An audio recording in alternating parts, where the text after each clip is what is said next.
ಭಾರತೀಯ ಕೃಷಿ ಸಂಶೋಧನಾ ಪರಿಷತ್ತಿನ ಸಹಯೋಗದಲ್ಲಿ ಕೇಂದ್ರ ಸರ್ಕಾರದ ಮಹತ್ವಾಕಾಂಕ್ಷಿ ಯೋಜನೆಯಾದ ವಿಕಸಿತ ಸಂಕಲ್ಪ ಕೃಷಿ ಅಭಿಯಾನವನ್ನು ಗಡಿ ಜಿಲ್ಲೆ ಚಾಮರಾಜನಗರ ಮತ್ತು ಬಳ್ಳಾರಿ ಜಿಲ್ಲೆಗಳಲ್ಲಿ ನಿನ್ನೆ ಹಮ್ಮಿಕೊಳ್ಳಲಾಗಿತ್ತು.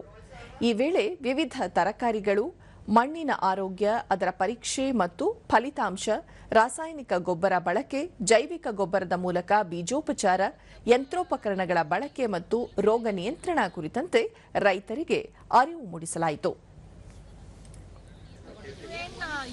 ಪೆಸ್ಟಿಸೈಡ್ ಇಲ್ಲ, ಇದು ಜೈವಿಕ ಖೇತಿ.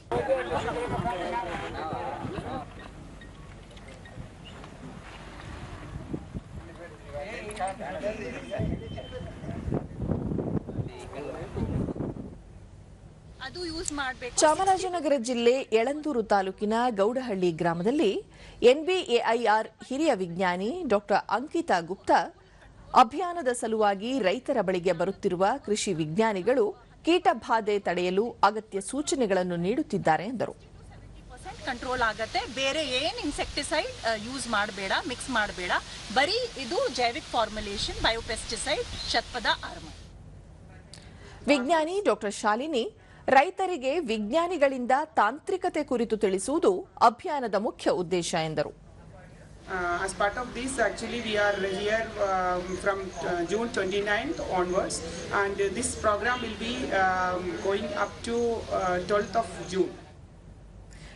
ಕೃಷಿ ವಿಜ್ಞಾನ ಕೇಂದ್ರದ ಅಧಿಕಾರಿ ಶ್ರುತಿ, ವಿಜ್ಞಾನಿಗಳ ತಾಂತ್ರಿಕ ನಡೆ ರೈತರ ಕಡೆ ಎಂಬ ಧ್ಯೇಯದೊಂದಿಗೆ ರೈತರಿಗೆ ಪ್ರಾತ್ಯಕ್ಷಿಕೆ ಮೂಲಕ ಮಾಹಿತಿ ನೀಡಲಾಗುತ್ತಿದೆ ಎಂದು ತಿಳಿಸಿದರು. ಸುಲಭ ಆಗುತ್ತೆ, ಇದರಿಂದ ಅವರ ಖರ್ಚನ್ನ ಕಡಿಮೆ ಮಾಡ್ಕೋಬಹುದು, ತಂತ್ರಜ್ಞಾನಗಳ ಸದುಪಯೋಗ ರೈತರಿಗೆ ತಲುಪುತ್ತೆ. ರೈತ ರವಿ, ಅಭಿಯಾನದ ಅಂಗವಾಗಿ ವಿಜ್ಞಾನಿಗಳು ನಮ್ಮ ಸಮಸ್ಯೆಗಳ ಪರಿಹಾರಕ್ಕೆ ಅಗತ್ಯವಾದ ಮಾಹಿತಿ ನೀಡುತ್ತಿದ್ದಾರೆ ಎಂದರು. 25 ದಿನ, 35 ದಿನ, 45 ದಿನ 3 ಹಂತದಲ್ಲಿ ಉಳುಗೆ ಸಿಂಪರಣೆ ಮಾಡುವುದರಿಂದ ಈ ರೋಗ ಬಾಧೆಯನ್ನ ಕಡಿಮೆ ಮಾಡಬಹುದು ಅಂತ ನಾವು ಉದ್ದೇಶವನ್ನು ಸಹ ರೈತ ಸೋಮಣ್ಣ, ನಾವು ಎದುರಿಸುತ್ತಿರುವ ಕೀಟಬಾಧೆ, ಬೀಜೋಪಚಾರ ಮತ್ತು ಸರ್ಕಾರದ ಸೌಲಭ್ಯಗಳ ಕುರಿತು ವಿಜ್ಞಾನಿಗಳು ಮಾಹಿತಿ ನೀಡುತ್ತಿದ್ದಾರೆ ಎಂದು ತಿಳಿಸಿದರು. ಹೆಂಗ ಇದು ಮಾಡಬೇಕು ಅಂತ ಹೇಳ್ಕೊಟ್ರೆ ಅದ್ರ ಬಗ್ಗೆ ನಮಗೆಲ್ಲ ಈಗ ತಿಳಿತು. ಈಗ ಅದರಿಂದ ನಮ್ಗೆ ಅನುಕೂಲ ಆಯ್ತು ಅವರಿಂದ. ಬಳ್ಳಾರಿ ಜಿಲ್ಲೆ ಕುರುಗೋಡು ತಾಲೂಕಿನ ಬೈಲೂರು ಗ್ರಾಮದಲ್ಲಿ ನಡೆದ ಅಭಿಯಾನದಲ್ಲಿ ಕೃಷಿ ಇಲಾಖೆಯ ಉಪನಿರ್ದೇಶಕ ಎಚ್ಎಂ ಮಂಜುನಾಥ್, ಈ ಭಾಗದಲ್ಲಿ ಭತ್ತ ಹೆಚ್ಚಾಗಿ ಬೆಳೆಯುತ್ತಿದ್ದು ವೆಚ್ಚ ಹೆಚ್ಚುತ್ತಿದೆ, ಅದನ್ನು ಕಡಿಮೆ ಮಾಡಲು ನೇರ ಬಿತ್ತನೆ ಇಲ್ಲವೇ ಯಂತ್ರಗಳ ಬಳಕೆ ಮೂಲಕ ಸಮಗ್ರ ಕೃಷಿ ಪದ್ಧತಿಗೆ ಒತ್ತು ನೀಡಬೇಕು ಎಂದು ಸಲಹೆ ನೀಡಿದರು.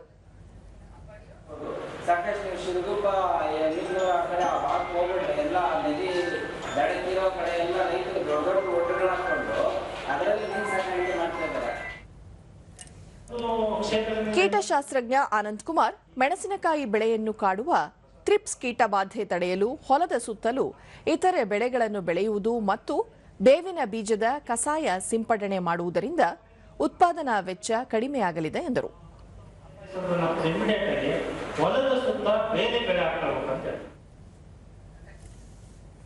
ಕೃಷಿ ಅಧಿಕಾರಿ ಅಭಿಲಾಷ, ಕೊಟ್ಟಿಗೆ ಗೊಬ್ಬರ ಮತ್ತು ಸಾವಯವ ಗೊಬ್ಬರದಿಂದ ಮಾತ್ರ ಬೆಳೆಗೆ ಉತ್ತಮ ಪೋಷಕಾಂಶಗಳು ಸಿಗಲಿದೆ, ರಾಸಾಯನಿಕಗಳ ಬಳಕೆಯಿಂದ ಭೂಮಿಯ ಫಲವತ್ತತೆ ನಾಶವಾಗಲಿದೆ ಎಂದು ತಿಳಿಸಿದರು.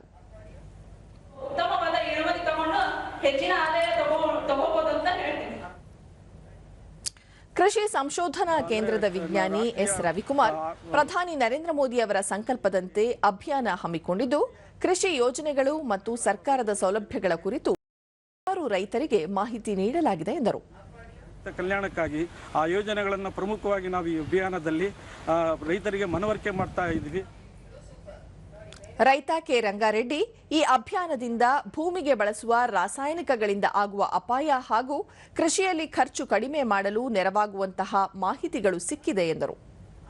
ಬಿತ್ತನೆ ಬೀಜ ಕೂಡ ನಾವು ಔಟ್ಸೈಡ್ ತಗೊಂಬೋದಕ್ಕಿಂತ ಕೃಷಿ ಇಲಾಖೆಗೆ ತಗೊಂಡ್ರೆ ರೈತರಿಗೆ ಅನುಕೂಲ ಆಗುತ್ತೆ. ಅದರಲ್ಲಿ ಒಂದು 25-30% ಸಬ್ಸಿಡಿ ಬರ್ತದೆ ರೈತರಿಗೆ, ಹಂಗಾಗಿ ಅನುಕೂಲ ಆಗುತ್ತೆ ಅಂತ. ರೈತ ಬಿ ಬಸವರಾಜು, ನಮ್ಮ ಪೂರ್ವಜರ ಕೃಷಿ ಪದ್ಧತಿ ಮತ್ತು ಯಂತ್ರೋಪಕರಣಗಳ ಬಳಕೆ ಹಾಗೂ ಸರ್ಕಾರದ ಯೋಜನೆಗಳ ಕುರಿತು ವಿಜ್ಞಾನಿಗಳು ಅರಿವು ಮೂಡಿಸಿದರು ಎಂದರು. ರೈತ ಸಿ ಲಿಂಗಪ್ಪ ಅಭಿಯಾನದಿಂದ ಕೃಷಿ ಕಾರ್ಯಗಳು ಮತ್ತು ಯೋಜನೆಗಳ ಕುರಿತು ನಗರ ಪ್ರದೇಶಗಳಿಗೆ ಹೋಗುವ ಬದಲಾಗಿ ನಮ್ಮ ಗ್ರಾಮದಲ್ಲಿಯೇ ತಿಳಿಯಲು ನೆರವಾಗಿದೆ ಎಂದು ತಿಳಿಸಿದರು. ಪ್ರತಿಯೊಂದು ಹಳ್ಳಿಗೆ ಬಂದು ಅವರೇ ಒಂದು ಈ ಕಾರ್ಯಕ್ರಮವನ್ನು ತಿಳಿಸಿ ನಮಗೆ ಒಳ್ಳೆ ಅನುಕೂಲ ಮಾಡಿದ್ದಾರೆ. ಅವರಿಗೆ ಅಭಿನಂದನೆಗಳನ್ನು ತಿಳಿಸುತ್ತೆ.